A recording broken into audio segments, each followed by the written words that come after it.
Hi everyone, happy new year. It's 2025, officially my first video of the year, and I just want to wish you all a prosperous year, a year where all of your dreams come true and you have the strength, the energy, the courage to go for everything on the other side of your dreams.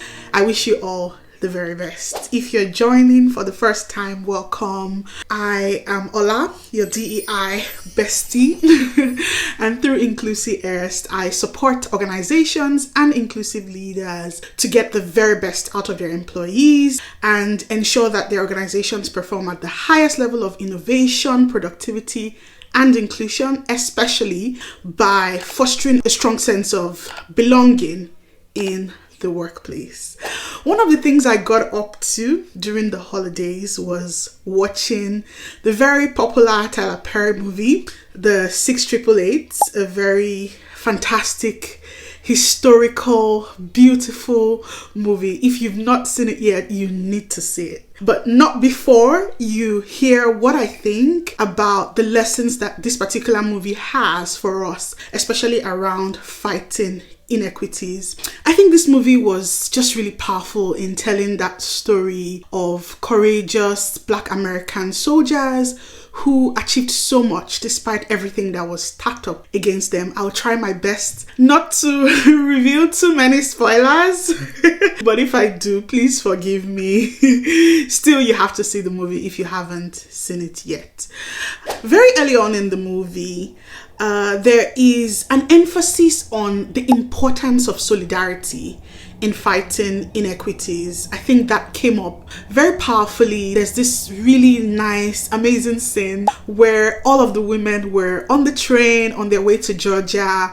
All of the women soldiers, they were on their way to Georgia, and a guard comes to, because they were crossing the line that separates north from Southern America, and we know that historically the South was known for segregation, segregating white folks from Black folks, Negroes as they were called then. And the guard came into a particular cabin on the train to separate the white women from the Black women. And then there's this woman sitting with the Black women. Her name was, in the movie at least, her name was Dolores Washington. And she was white presenting, because we learn later on that, her father is Mexican, or is it her mother who was Mexican? One of her parents is Mexican and the other is Black. But she's white presenting, and the guard looks at her and says, "Are you not coming with us to the other cabin where the white women are supposed to be sitting?" And she looks at him and sharply says, "Well, I assume you're separating the white women from the Black women. I am a Negro." And that's on period. And it was just really powerful for me, because it did remind me of how standing with your community is really important regardless of your privilege. From the color of her skin, she could pass for a white woman, right? But she chose in that moment to stand in solidarity with a community that she strongly identifies with. And that was so beautiful to see. And even when sharp-mouthed Johnny May was, trying to sort of diss her subtly by calling her Miss Mulatto, we see the two other ladies on the train, the two other Black women who were sitting around Dolores on the train, stand up for her immediately. And even when Johnny May is insisting that she didn't mean any harm by saying Miss Mulatto, they quickly call it out and say, that's rude, don't say that, she's one of us. No name calling around here. And it was just really powerful to see that subtle emphasis on solidarity and how solidarity really helps to overcome inequities and just really ensure that everyone binds together and can lean on each other and the community is safe, right? Whatever minoritized identity, whether you're a woman, you're Black, you're living with disabilities, whatever kind of minoritized identity you carry, it doesn't necessarily need to become a burden if your people would always stand with and for you.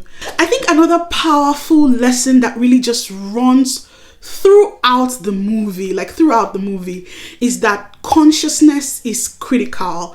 Consciousness is even as critical as having a strategy when you're fighting inequity. I see people these days saying, let's not really put the emphasis on racism or any other ism.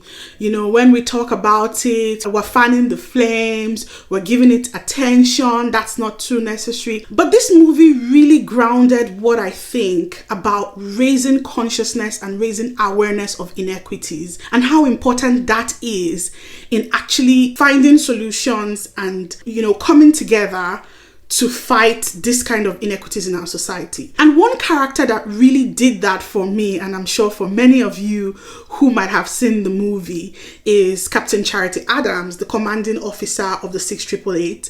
And she's just this really powerful, amazing character that, even right from the beginning, when she comes to introduce the new women to the battalion, she's like, we have to understand that we're not just in the army. We're Black women in the army. We're not just representing America. We're representing all the Negroes. We're representing all the Black women in America. We do not have the luxury to be as good as the white soldiers. And she really emphasizes that burden of performing when you are, a minority or part of a minority community. The burden of especially performing at work, trying to prove yourself, having to be twice as good. Nothing has brought that so real for me in the movie before. And it was just so real how she was intentional about raising that consciousness. And we can even see in the scene where she's welcoming them, the new soldiers, we can see where like Johnny May's uniform doesn't fit very much. And instead of making derogatory statements about maybe Johnny May's weight or whatever, she does emphasize that those uniforms were not made for the curves of a Black woman. Well, we will make it fit, we'll make the uniform perfect, but just understand that it's not your fault that it doesn't fit. And I think that's something that we need to do more of, like instead of blaming minority communities for some of the fruits and consequences of inequities, we really need to call out the systemic oppression. While we are finding solutions, we need to call it out. We need to raise that consciousness amongst minoritized communities, whether Black people, whether people of color, people living with disabilities, sexual minorities, whatever minoritized communities, we need to really do the work of raising that consciousness, because it's the consciousness that helps us to frame successful strategies. And we can also see that in the movie where they're,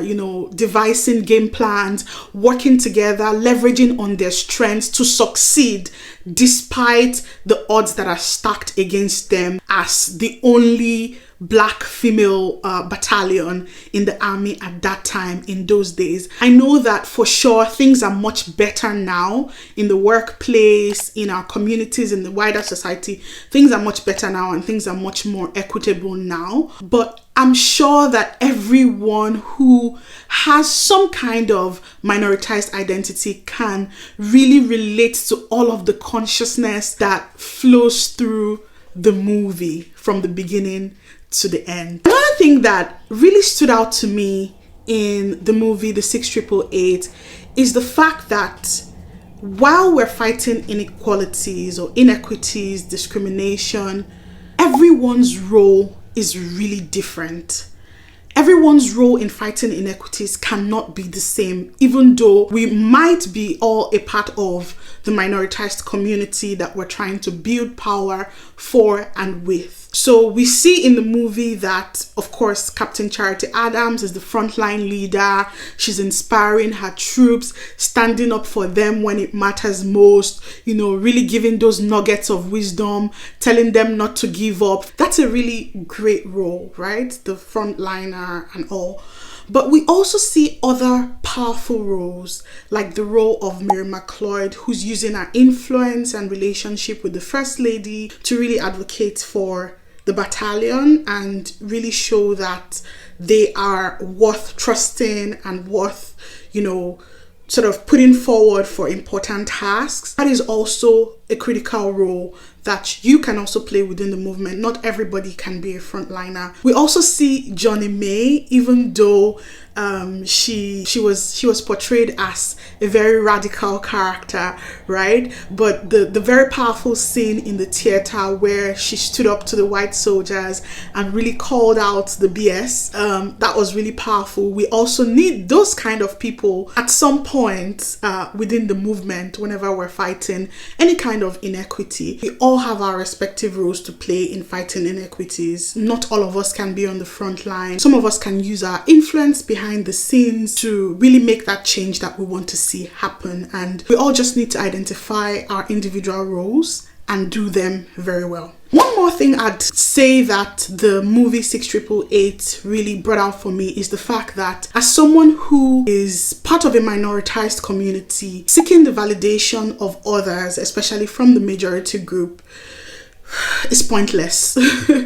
We saw at different points where Captain Charity Adams was really, trying to ensure that the battalion was excellent because she felt like they had something to prove, and if they did the assignment well, they would get the respect and the acknowledgement that they desired. Well, eventually everyone recognized that they made a very big impact, especially in boosting the morale of the soldiers. But we see at the end of the movie, the real Lena comes on and tells us that they never really did get the kind of acclaimed acknowledgement that they wanted as a battalion. She even said they were treated better in Europe than when they got back to the US. And it was not until recently, like a few years ago, that the US government really gave them their flowers. And at that point, a lot of the members of the battalion were already dead and long gone. And it just goes to show that even if you're being discriminated against, it doesn't stop you from doing your best work, right? Put your best foot forward as much as possible. Call out systemic discrimination in ways that are strategic and safe. But don't pander to anyone. Really, it's not worth it. Seeking people's validation, it doesn't always end up the way you want. And if validation is the reason that you keep going or the reason that you be motivated, you just might be disappointed. So it just really reminded me that sometimes you need to just put your best foot forward, do your best work, make an impact, and every other thing would fall into place. Sometimes people would not give you the validation that you seek. Right. I wonder what you all think about the movie as well. If you've seen the movie, did you get similar lessons or very different lessons? Please feel free to share in the comment section. If you've not watched the movie, would you be watching it based on some of these lessons I've shared? Let me know as well in the comment section. Thank you all so much. I hope that you've enjoyed watching this.